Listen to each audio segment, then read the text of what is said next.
en Christ. Bonjour, je suis la prophétesse Maggie Ebengo. Je vous aime et je vous bénis. Dans le nom précieux de notre Seigneur et Sauveur Jésus-Christ, bienvenue dans nos instants des enseignements.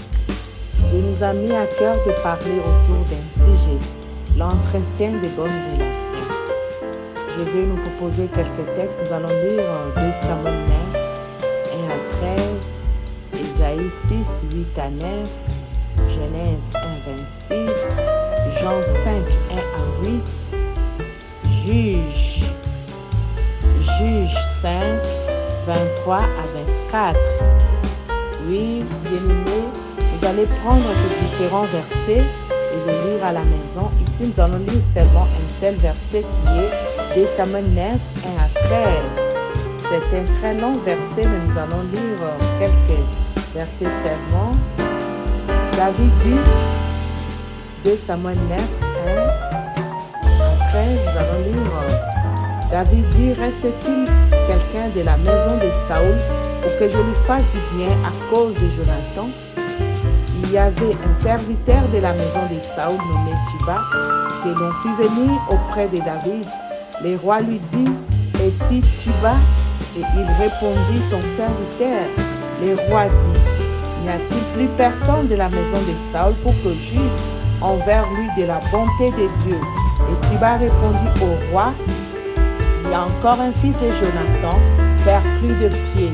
Le roi lui dit, où est-il? Et Tchiba répondit au roi, il est dans la maison de Makir, fils Daniel, à Lo-débar.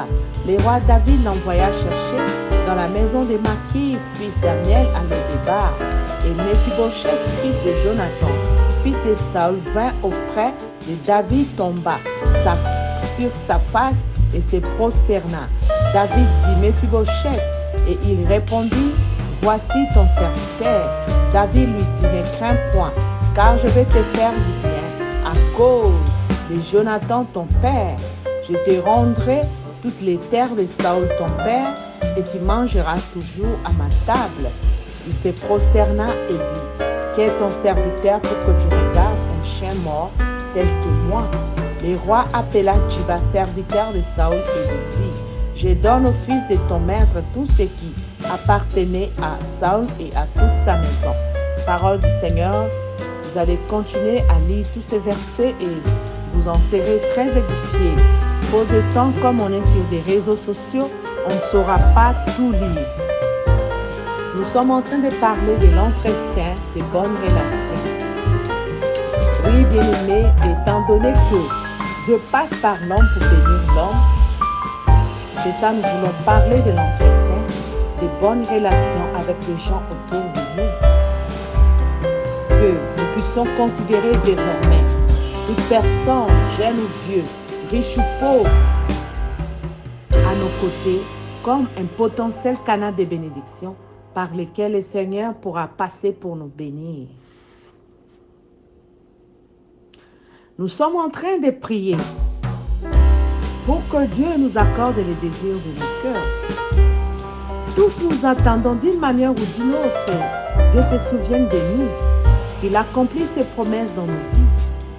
Mais nous ne savons pas par quel moyen le Seigneur passera, par quelle voie Dieu va utiliser pour nous faire parvenir son exaucement ou son accomplissement. C'est ça nous disons généralement, Dieu passe par un homme pour bénir un autre homme. Des fois, ce sont des gens autour de nous que nous connaissons bien, voire même ceux autour de nous que nous ne connaissons pas. Dieu passe par des gens autour de nous. Certains nous connaissons bien, mais d'autres nous ne connaissons pas, mais ils nous connaissent. Ah, c'est ça. L'entretien de bonnes relations. Parce que si Dieu décide de descendre du ciel pour te donner à manger, si Dieu décide de descendre du ciel pour te donner à boire, si Dieu décide de descendre du ciel pour te donner des vêtements, tu vas fuir, tu croiras que c'est un fantôme. Tu ne sauras pas manger une assiette qui te vient du ciel et ça descend. Tu ne comprendras rien. Tu ne sauras pas manger ça. Tu croiras peut-être que c'est de la magie. Tu ne sauras pas manger. Mais si le Seigneur passe par ton voisin ou ta voisine pour dire, maman Ebembo, voilà, c'est que le Seigneur, on a acheté ces choses, voilà la part qu'on a réservée pour vous, tu béniras le Seigneur. Gloire au Seigneur, Ésaïe 6, 8 à 9, que je me prie de lire à la maison. Déclare, Dieu est en train de chercher un homme pour l'envoyer. Dieu aussi il est en train d'entretenir de bonnes relations avec des hommes autour de lui pour qu'il les envoie. Parce qu'on ne peut pas envoyer n'importe qui. Ce sont des gens avec qui tu as de bonnes relations, que tu peux confier des responsabilités. Ésaïe 6, 8 à 9 que je me prie de lire, Dieu est en train de chercher. Qui enverrai-je? Qui ira pour nous? Ces versets nous connaissons tous. J'ai attendu la voix du Seigneur disant, qui enverrai-je? Qui marchera pour nous? J'ai répondu, me voici Seigneur, envoie-moi. Dieu est en train de rechercher. La Bible nous présente Dieu comme un Dieu omniscient, le Dieu qui connaît toutes choses, le Dieu omniprésent, le Dieu qui est partout au même moment, le Dieu omnipotent, le Dieu qui a la toute-puissance, le tout-puissant, le Dieu qui paie tout. Mais ce grand Dieu, souci de l'homme, il est en train de rechercher qui il enverra, qui ira pour lui. Oui, bien aimé, quel mystère! Pourquoi le grand Dieu omniscient, le Dieu qui connaît toutes choses, ne peut pas faire ces choses lui-même? Parce qu'il est capable de tout faire au même moment. Pourquoi Dieu ne peut pas tout faire ces choses celles qu'il est en train de rechercher dans Ésaïe 6, 8, qui lui Dieu enverra? Dieu a besoin des gens. Dieu tient aux gens. Dieu tient aux bonnes relations. Et si nous lisons dans Genèse 1, 26, la Bible nous dit, faisons l'homme à notre image et à notre ressemblance. Puis Dieu dit, faisons l'homme à notre image selon notre ressemblance et qu'il domine sur le poisson de la mer, sur les oiseaux du ciel, sur les bétails, sur toute la terre et sur tous les reptiles qui rampent sur la terre. Le grand Dieu a besoin des gens pour travailler pour lui, pour cultiver et garder son champ et tout ce qu'il a créé à Éden. Dieu tient à l'homme. Il cherche un partenariat avec l'homme. Il a dit, créons l'homme à notre image, à notre ressemblance, pour que l'homme cultive et garde son champ. Pourquoi Dieu ne pouvait pas cultiver lui-même son champ? Pourquoi Dieu ne pouvait pas garder lui-même son champ? Pourquoi Dieu ne pouvait pas veiller lui-même sur ses créatures, ses poissons, ses oiseaux, ses bétails, ses reptiles? Mais Dieu est en train de rechercher quelqu'un pour faire ce travail à sa place. Le grand Dieu se soucie des gens. Le grand Dieu recherche à entretenir de bonnes relations avec les gens. À combien plus forte raison-nous? Qui enverrai-je? Qui ira pour moi? Dieu a besoin de l'aide des gens. Il a besoin des gens pour les secourir, pour travailler pour lui. On va lire Juge 5, 23, 24. La Bible déclare, maudissez mes roses, dit l'ange de l'Éternel. Maudissez, maudissez ses habitants, car ils ne vinrent pas au secours de l'Éternel. Béni soit entre les femmes Jaël, femme de Héber les Kéniens, parce qu'elle est venue au secours de l'Éternel en tuant le roi Sisera, qui était ennemi de Dieu et ennemi de son peuple. Le Dieu que la Bible nous présente comme un Dieu fort dans les combats. Lui dont le secours ne manque jamais dans la détresse. Il est tout-puissant. Il est à la recherche d'un homme pour les secourir dans ses combats. Il a dit, béni soit Jaël d'entre les femmes de Héber les Kéniens, parce qu'elle est venue au secours de l'Éternel. Bien-aimé, quand je lis ces passages de Juges 5, 23, 24, j'étais tellement scandalisée Quand la Bible dit, béni soit entre les femmes Jaël, femme de Héber le Kénien, parce qu'elle est venue au secours de l'Éternel. Donc on peut aussi secourir Dieu dans ses combats. Les dieux puissants, on peut aussi les secourir dans ses combats. Oui, bien-aimé. Quand tu contribues à l'avancement de son royaume, quand tu vas intercéder pour l'Église, quand tu vas évangéliser pour gagner les âmes pour le Seigneur, dépeupler l'enfer pour remplir les ciels, quand tu rétablis les règnes de Dieu autour de toi, en montrant l'amour de Dieu, en montrant aux gens la justice de Dieu, en montrant aux gens l'intégrité, tu es en train de soutenir Dieu dans ses combats. Alléluia. Quand nous nous efforçons comme ça pour vous annoncer Christ, pour vous montrer combien Dieu vous aime, combien Dieu tient à vous, venez à lui pour que vous soyez sauvés. Nous sommes en train de contribuer. Nous sommes en train de soutenir Dieu dans son combat, parce que le combat de Dieu, c'est quoi? Rétablir son règne au milieu de son peuple, pour que lui devienne le Dieu de son peuple, parce qu'il a créé le monde, il a créé son peuple, pour que le peuple lui appartienne à lui, que lui soit leur Dieu et qu'elle soit son peuple. À cause du péché originel d'Adam et Ève, cet amour, cette communion a été coupée. C'est ça, il a envoyé son Fils pour rétablir le règne de Dieu, pour rétablir l'amour de Dieu avec son peuple, la communion, la communication entre Dieu et son peuple. Quand nous prêchons comme ça, quand nous évangélisons, quand nous gagnons les âmes pour le Seigneur, nous sommes en train de soutenir Dieu dans ses combats. C'est ça, Dieu a dit, béni soit Jaël, parce qu'elle est venue au secours de l'Éternel. Oui, Dieu tient à l'homme, Dieu compte sur les hommes. Très capital bien-aimé dans le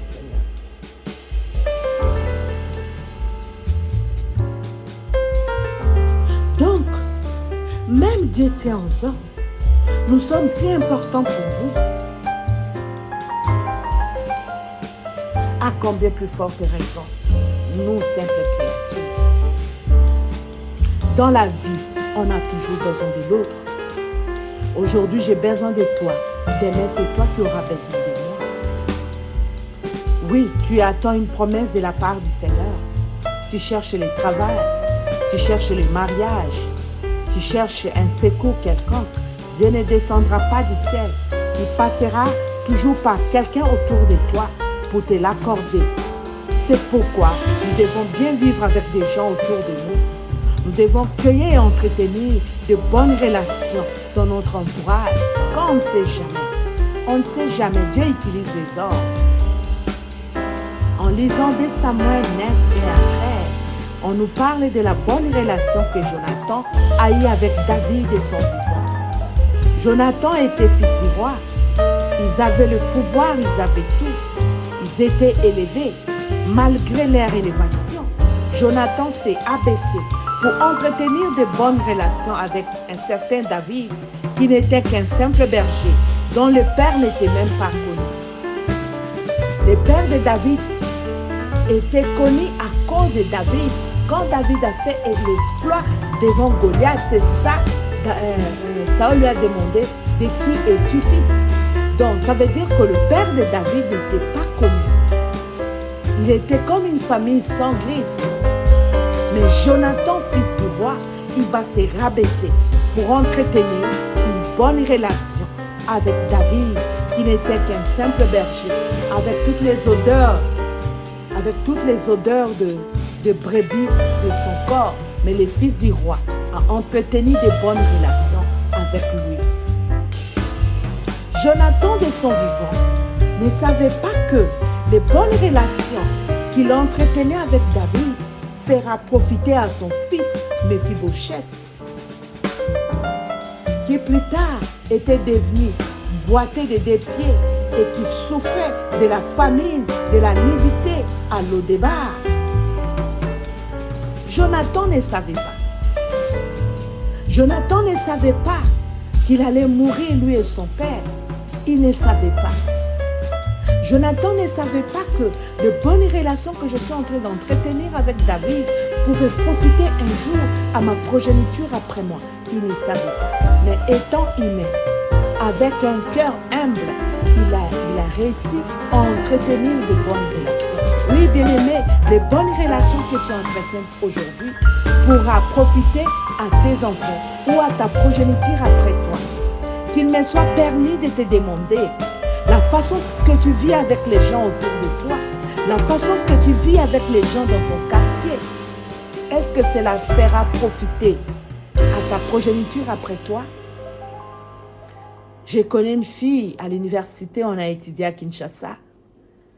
Son papa était tellement méchant. Le papa était aussi professeur à l'université. Ses papas étaient tellement méchants envers les étudiants que tous les étudiants les détestaient tellement à cause de sa méchanceté, à cause de son cœur dur. Alors, il suffisait qu'on appelle cette fille par le nom de son papa. Tout le monde recherchait à savoir s'il était le fils de ses professeurs. Et les gens détestaient la fille, non pas parce que la fille a fait quelque chose, mais à cause du cœur dur, à cause de la méchanceté de son papa. Beaucoup de portes étaient fermées à cette fille. La fille est allée voir son papa un jour pour lui demander, « Papa, pourquoi tu es si méchant envers les étudiants? Maintenant, on est devenu mal vu de tout le monde. Il suffit qu'on nous appelle par ton nom. Les gens nous détestent. » Oui, bien-aimé, quand tes enfants, quand on appellera tes enfants par ton nom, est-ce qu'ils bénéficieront de la faveur des hommes parce qu'ils sont ta descendance, ou ils bénéficieront des rejets des gens? Tu es tellement orgueilleux. Si te suffit à toi seul, avec ta petite élévation, ta petite réussite, tu te crois tellement important et supérieur aux autres. Tu es trop hautain, trop orgueilleux. Tu n'as besoin de personne. Tu as seulement besoin de Dieu. Car c'est même Dieu, il est en train de rechercher qui il enverra. Il est en train de chercher qui va garder. Et il est en train de rechercher il a recherché à créer un homme dans le jardin pour qu'il cultive pour lui son champ, pour qu'il veille sur les animaux, les reptiles, tout ça. Il a créé à Éden. Dieu est en train de rechercher des bonnes relations. Dieu est en train de rechercher la communion avec les gens qu'il a créés, jusqu'à envoyer son Fils unique mourir à la croix pour les réconcilier avec le monde, les réconcilier avec toutes ces créatures, accomplir plus fort que nous en nous. Bien-aimés, nous devons revoir notre façon de vivre avec les gens autour de nous. Jonathan, de son vivant, a entretenu de bonnes relations avec David. David, une fois parvenu à la royauté, il a recherché à savoir qui était resté vivant dans la maison de son ami Jonathan, afin qu'il lui fasse du bien à cause de son père. Bien-aimés, créez et entretenez de bonnes relations autour de vous. Ne vous faites pas trop important ou très spécial. Quand les gens vous aiment, quand les gens vous apprécient, quand les gens viennent vers vous, quand les gens vous respectent et vous considèrent, ne les sous-estimez pas. Respectez tout le monde, jeune ou vieux, riche ou pauvre, chrétien ou païen. Respectez-les à leur juste valeur, étant créature de Dieu et un potentiel canal de bénédiction. Apprenez à saluer les gens autour de vous. Exercez l'hospitalité envers tous, car en l'exerçant, certains ont reçu les anges qui leur ont donné l'exaucement à leur désir. Abraham avait la promesse d'avoir les fils Isaac, mais cette promesse a duré 25 ans. Cela ne s'accomplissait pas. À cause de son hospitalité, il a reçu les anges. Il leur a donné à manger. Il leur a donné à boire. Quand ils ont fini de manger, quand ils ont fini de boire, c'est comme pour dire, quand Abraham a donné à manger à Dieu, quand Dieu est rassasié, C'est alors quand le ventre de Dieu était rassasié, c'est alors que Dieu a regardé le ventre de Sarah, femme d'Abraham qui était stérile, et lui a accordé l'enfant de la promesse. Exercez l'hospitalité envers tous. Vous partagez difficilement. Les gens mangent difficilement chez vous. Les gens boivent de l'eau difficilement chez vous. Tout le monde est sale. Tu ne sais pas prendre ton gobelet ou ton assiette pour servir avec les gens. Oui, bien-aimés dans le Seigneur. Certaines bénédictions se cherchent. Certaines bénédictions se cherchent. En donnant de l'eau, lisez un récit des anges. Ces gens que tu négliges, et on a écouté un témoignage. Dieu a dit à un frère qui passera les voir à midi, juste un fou est venu. Le frère ne voulait même pas recevoir ce fou. Toi, tout le monde est sorcier. Tous les pauvres qui demandent le long de l'avenue, ce sont des sorciers. Tu ne connais pas leur état d'âme. Tu ne donnes rien à ces gens-là. Non, bien-aimé. Il faut exercer l'hospitalité. Il faut faire des aumônes aux pauvres. Tu ne sais pas. C'est cordonnier au coin de la rue. Les bandits viendront pour demander ton adresse chez lui. Et c'est lui qui va te protéger, tu ne sais pas. Toi, tu ne salis jamais.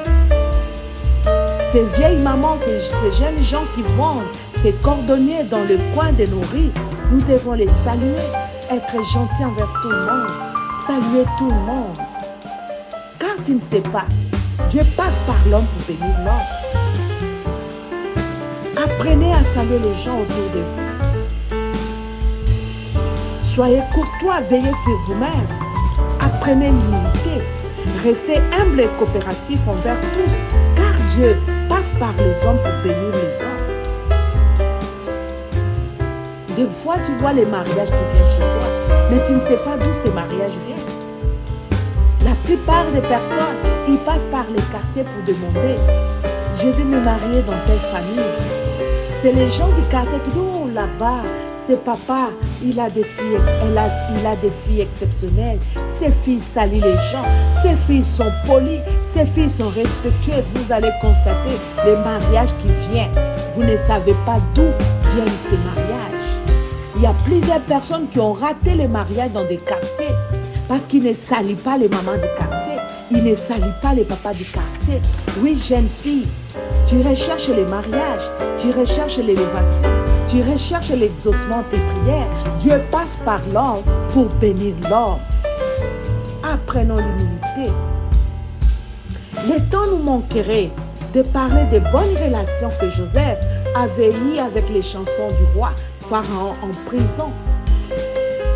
C'est cette bonne relation que Joseph, qui était chef de sa cellule, a eu avec les chansons du roi. C'est cette bonne relation qui l'a conduit à la primature dans un pays étranger en Égypte. Le temps nous manquera aussi de parler de la veuve dont le mari était mort et qu'il a laissé les dettes et les créanciers voulaient lui ravir ses deux fils et faire des esclaves. Elle est allée voir le prophète Élisée. Selon 2 Rois 4, selon 2 Rois, oui bien-aimé, Dieu était passé par le prophète Élisée pour dire à cette veuve dont le mari était parmi les fils des prophètes, qui était mort, créant Dieu, mais il a laissé les dettes. Et les créanciers voulaient venir prendre ses 2 fils pour faire d'eux des esclaves. Le prophète Élisée a dit à cette veuve, va demander les objets chez tes voisins. Donc la condition des miracles de cette veuve était liée au nombre des objets qu'elle allait emprunter chez les voisins. Toi, tu n'entretiens pas de bonnes relations avec tes voisins. Comment tu vas vivre un miracle? Oui, bien-aimés dans le Seigneur, nous devons nous efforcer. Nous devons nous efforcer pour bien vivre, même avec nos voisins. Nous devons nous efforcer pour que nos voisins donnent de bons témoignages nous concernant. Si cette veuve n'avait pas n'existait pas de bonnes relations avec ses voisins, elle ne pouvait pas aller demander des objets chez les voisins là pour vivre son miracle. Dieu a été disposé de bénir cette veuve, mais à condition qu'elle prenne beaucoup d'objets chez les voisins pour verser de l'huile dedans. Si le Seigneur passe par ses voisins pour te visiter, est-ce que cette bénédiction te parviendra? Point d'interrogation. Bien-aimés dans le Seigneur, nous devons revoir notre façon de nous conduire. Dans l'exaucement que nous attendons de la part du Seigneur, il y a la part de Dieu, il y a aussi ta part. Tu dois veiller sur toi-même. Revoyons notre façon de vivre avec les gens autour de nous. Créons et entretenons de bonnes relations avec des gens autour de nous. Ne basons pas nos relations sur les sexes. Ne basons pas nos relations sur des biens matériels. Ne soyons pas profiteurs ou capitalistes. Aimez tout le monde. Soyez bien avec tout le monde. Oui, nous voyons, le temps nous manquera aussi de parler de ces paralytiques qui a fait 38 ans à la piscine de Bethesda. La condition de la guérison était aussi simple que ça, que quand l'ange va agiter l'eau, c'est lui qui descendait les premiers après que l'eau avait été agitée, était guéri, quelle que soit sa maladie. Mais Jean 5, 7 nous dit, quand Jésus la vit couchée, il lui demanda, veux-tu être guéri? Le malade lui répondit, Seigneur, je n'ai personne pour me jeter dans la piscine. Bien-aimé, qu'il me soit permis de vous demander, cet homme qui est resté pendant 38 ans à côté des piscines de Bethesda et qui a dit lui-même de sa bouche à Jésus qu'il n'avait personne pour l'aider dans l'eau. Ça veut dire qu'il n'avait pas de parents. Cet homme n'avait pas la famille. Il n'avait pas de femmes. Il n'avait pas des enfants. Il n'avait pas des amis et connaissances. Il n'avait pas de frères et sœurs. Donc ce paralytique qui avait fait 38 ans à la piscine de Bethesda n'avait personne. Lui-même confirme qu'il n'avait personne pour le jeter. On comprendra que ce paralytique qui a fait 38 ans à la piscine de Bethesda ne vivait pas bien avec des gens autour de lui.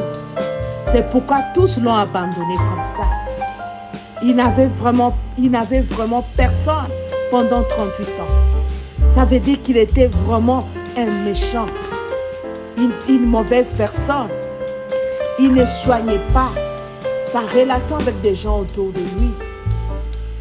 Comment quelqu'un peut dire à Christ qui a fait 38 ans, qu'il n'a personne pour les jeter dans l'eau? Bien-aimé, même les gens qui venaient pour jeter leurs frères dans l'eau, quand ils vont finir de jeter leurs frères, tu ne peux pas leur demander que non, bien-aimé, aidez-moi aussi, je n'ai personne. Ça veut dire qu'il avait un mauvais langage. Il était hautain, il était orgueilleux, c'est pourquoi tous l'ont abandonné.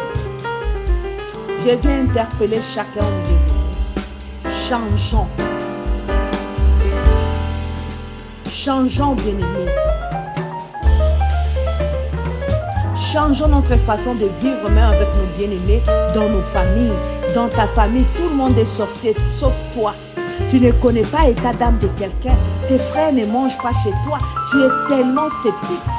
Tu es tellement réticent. Oui. Christ te parviendra. Les bonnes manières, Jésus te visitera. Toujours parce que tu es son enfant. Mais il va falloir que tu attendes 38 ans pour qu'il arrive à te donner lui-même ce que les amis, la famille, les connaissances, les voisins pouvaient t'aider à l'avoir facilement en peu de temps. Si tu avais su entretenir de bonnes relations avec des gens autour de toi. La Bible déclare, recherchez la paix avec tous si cela dépend de toi. Oui, bien-aimé dans le Seigneur. Nous devons revoir notre façon de vivre avec les gens autour de nous. Nous devons créer et entretenir de bonnes relations. Car Dieu